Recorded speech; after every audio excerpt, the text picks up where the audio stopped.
Hello everyone, welcome back to our YouTube channel, The Legal Playbook. Today we are going to start the next lecture in the lecture series of Maharashtra Civil Services Leave Rules 1981.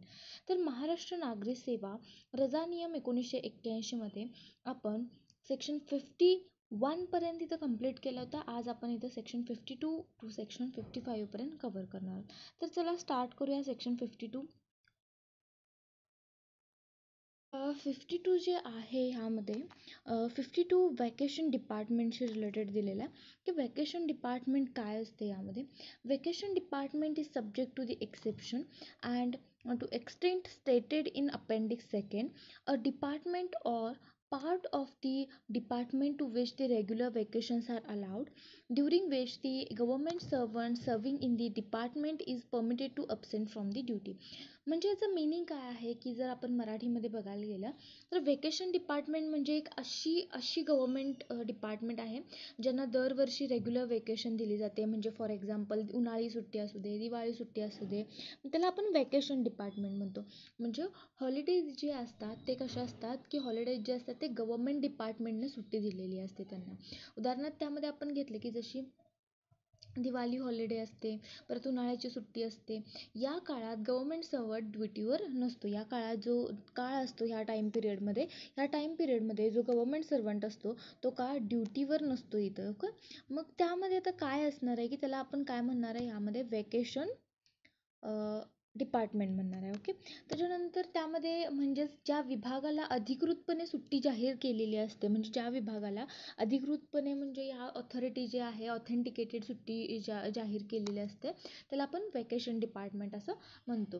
ते जसं की school, colleges, court, judicial डिपार्टमेंटना सुट्टी असते, holiday म्हणजे दिवाळीची सुट्टी असते, दसऱ्याची सुट्टी असते, तशा पद्धतीने.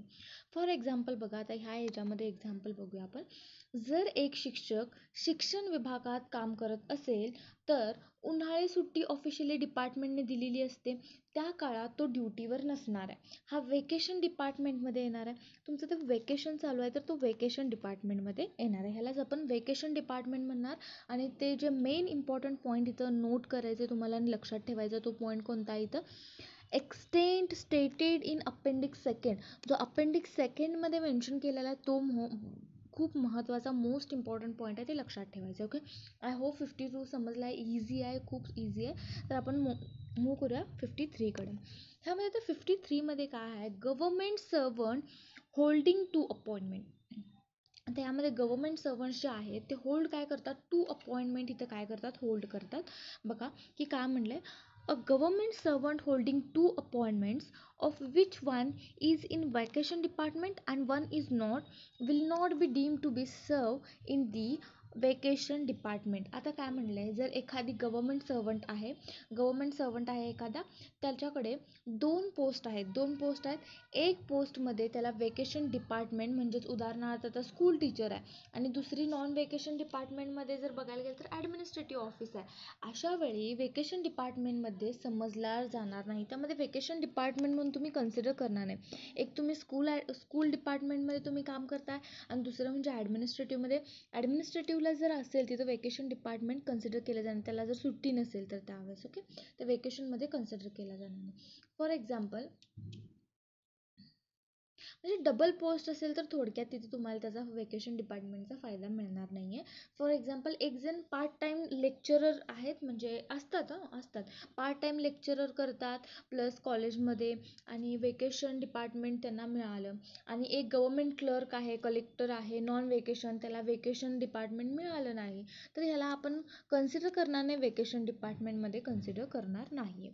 तर नेक्स्ट मूव करूया 54मध्ये असं सांगितलं आहे की earn leave for the person serving vacation departments. आता earn leave for the person serving in the vacation department, ह्यामध्ये earn leave for the persons in the vacation डिपार्टमेंटमध्ये काय येणार आहे की जर गव्हर्मेंट सर्वंटने त्या वर्षी पूर्ण वेकेशन एन्जॉय केली असेल, म्हणजे बघा इथं दिलं आहे की a government servant serving a vacation department shall not be entitle to any earned leave in the respect of duty performed in any year which he avails himself of the full vacation.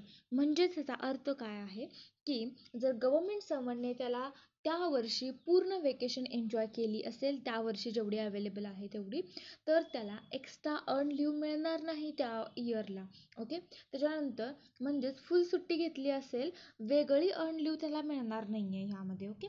For example, शिक्षकाने संपूर्ण उन्हाळी सुट्टी घेतली, मग त्या वर्षी extra earn leave असणार आहे काय? नाही. जर अर्न लीव नसणार आहेत तुम्हाला. ओके. त्यामध्ये त्याच्यानंतर सेकंड पॉईंटमध्ये या 2A मध्ये काय म्हटलं गेलं आहे? In respect of any year in which the government servant avails himself of a portion of the vacation he shall be entitle to earn leave in such proportion of 30 days as number of days of vacation not taken prior to full vacation. However, encashment of that leave is not allowed. समजलं नसणार आहे. मी सांगते. ह्यामध्ये काय म्हटलं गेलं आहे की जर काही पोर्शन ऑफ वेकेशन घेतली नसेल, म्हणजे काही पोर्शन ऑफ वेकेशन म्हणजे 30 डेज असेल, 15 डेज घेतला आहे, 15 डेज तुम्ही घेतला नाही आहे वेकेशन, म्हणजे काही दिवस ड्युटीवर राहिला तर त्याला अर्न लीव मिळणार आहे. म्हणजे प्रपोर्शनल असणार आहे की तुम्हाला 30 डेजची काय होती की लीव होती, तुम्हाला हॉलिडे होते, वेकेशन पिरियड होता, पण तुम्ही 30 डेजमधला 15 डेज तुम्ही काय केला आहे, घेतला आहे आणि 15 डेज नाही घेतला, तर तुम्हाला परत अर्न लीव मिळणार आहे त्या केसमध्ये. तर त्याच्यानंतर 30 दिवसाच्या कॅल्क्युलेशनवरून ते कन्सिडर केलं जातं प्रपोर्शन बेसिसवर. पण ते लीव इनकॅश करू शकत नाही, तुम्ही इनकॅश करू शकत नाही. ओके. आता इनकॅशमेंट म्हणजे काय, हा प्रश्न पडलाच असणार आहे तुम्हाला. इथे दिले इनकॅशमेंट. तर आता इनकॅशमेंट म्हणजे काय असणार आहे? इनकॅशमेंट ऑफ लीव म्हणजे एखाद्या कर्मचारीला त्याची वापरली नाही अशी जी लीव असते ना, म्हणजे अर्न लीव असेल किंवा लीव ॲट क्रेडिट असेल, ॲक्च्युअल हॉलिडेज म्हणून न घेता त्याऐवजी त्या दिवसांचे पैसे म्हणजे सॅलरी इक्विवॅलंट घेण्याची परवानगी, ह्याला आपण इनकॅशमेंट ऑफ लीव म्हणतात. म्हणजे ते घेता येणार नाही ह्या केसमध्ये असं म्हणले. म्हणजे जर एम्प्लॉईने काही लीव घेतले नाही तर त्या दिवसाचे पैसे गव्हर्नमेंट एम्प्लॉयरला देतो. म्हणजे 15 डेजची लीव त्यांनी 30 डेजचं लीव ग्रँट झालं होतं, 15 डेज लीव घेतली, 15 डेज नाही घेतली, तर 15 डेजची लीव जी आहे त्याची जी पैसे आहेत ते गव्हर्नमेंट त्यांना पे करणार आहे गव्हर्नमेंट. म्हणजेच लीवचा कॅश बेनिफिट मिळतो. म्हणजे लीवचा तुम्ही लीव नाही घेतला तर तुम्हाला कॅश बेनिफिट मिळणार, त्यालाच आपण एनकॅशमेंट बेनिफिट म्हणतो. ओके. तर त्यामध्ये आता वरती आपण बघितलं की ह्या 2A मध्ये जो हा 2A आहे, ह्यामध्ये काय सांगितलं गेलं आहे नेमकं की 2A मध्ये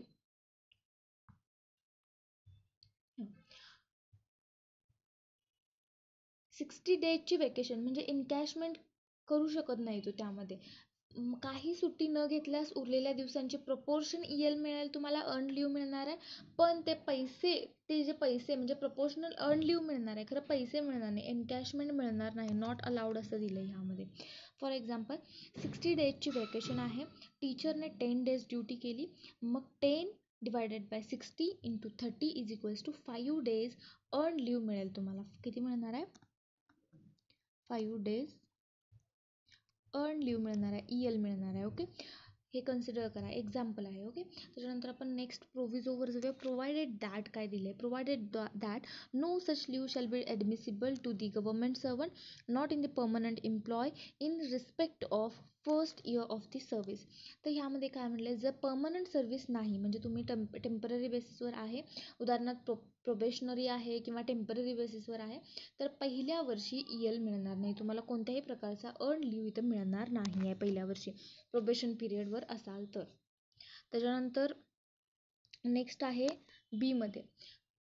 बी मध्ये काय म्हणलं आहे? If in any year the government servant does not avail himself of any vacation, earned leave shall be admissible to him in respect of that year under Rule 50. आता ह्यामध्ये काय म्हणलं, जर गव्हर्नमेंट सर्वंटने एकही वेकेशन घेतली नसेल, सुट्टी घेतली नसेल, तर त्याला रूल 50 प्रमाणे अर्न लीव मिळेल. रूल 50 आपण बघितले, तुम्ही नाही लक्षात येत नसेल तर परत एकदा जाऊन बघा. रूल 50 प्रमाणे काय इथं अर्न लीव मिळणार आहे, म्हणजे नॉर्मल कॅल्क्युलेशन आहे. एकही सुट्टी घेतली नसेल तर नॉर्मल अर्न लिव्ह तुम्हाला मिळणार आहे. ओके, एक्झाम्पल, प्रोफेसरने दिवाळी आणि समर दोन्ही वेकेशन ड्युटीवर काढल्या, म्हणजे दोन्हीही वेकेशन त्यांनी सुट्टी घेतली नाही आहे त्यामध्ये, मग त्याला नॉन वेकेशन इम्प्लॉई सारखी 30 days अर्न लिव्ह मिळणार आहे. ओके, एक्सप्लेनेशनमध्ये बघा आता. एक्सप्लेनेशनमध्ये इयर म्हणजे कॅलेंडर इयर नाही, तर ॲक्च्युअल ड्युटी स्टार्टिंग डेटपासून 12 months असणार आहे. म्हणजे आता कॅलेंडर इयर नसणार आहे तुमची इथं. ड्युटी म्हणजे तुम्ही 12 जूनला जर जॉईन झाला असेल तर पुढच्या 12 जून असं इयर कन्सिडर करणार आहे, not a calendar month. Okay, त्याच्यानंतर नेक्स्ट आपण जाऊयात नोटकडे. नोटमध्ये काय सांगितलं ते बघा. नोट पहिला नोट तुम्ही मराठीचं काढला असेल तर टिप्पा काहीतरी असं लिहिलेलं असणार आहे, तुम्ही बघा. A government servant entitle to a vacation shall be considered to have availed himself of a vacation or a portion of vacation unless he has been required by general or special order of higher authority to forego with such vacation or the portion of the vacation, provided that if he has been prevented by such order from enjoying more than 15 days of the vacation, he shall be considered to availed himself of no portion of the vacation.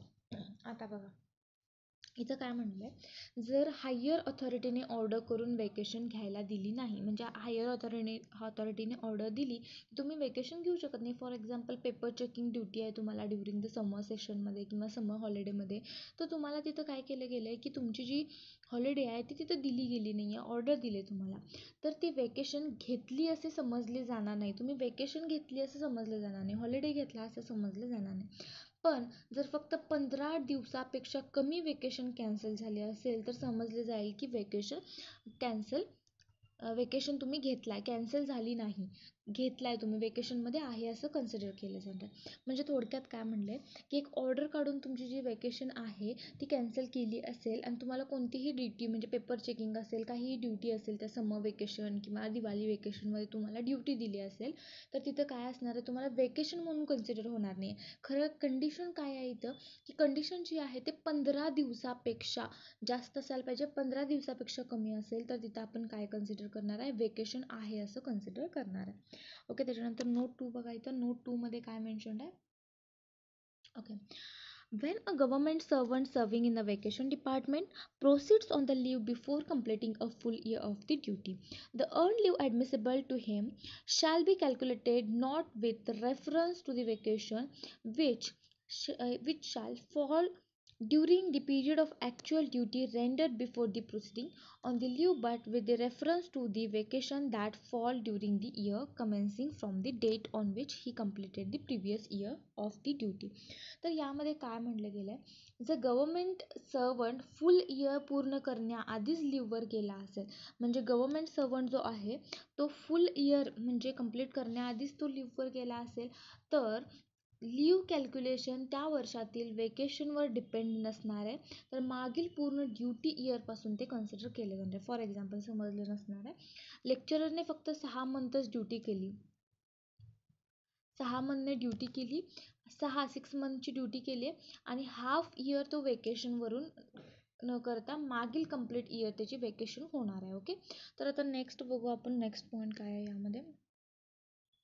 Okay, third point आहे, vacation may be taken in the combination with or continuation of any kind of leave under this rules. तर यामध्ये काय म्हटलं गेलं आहे की vacation जे आहे ह्यामध्ये, तर वेकेशन इतर लीव सोबत जोडता येते, पण लिमिट्स आहेत त्यांना काहीतरी. तर लिमिटेशन्स काय प्रोव्हिजनमध्ये दिलेलेच आहे त्यामध्ये.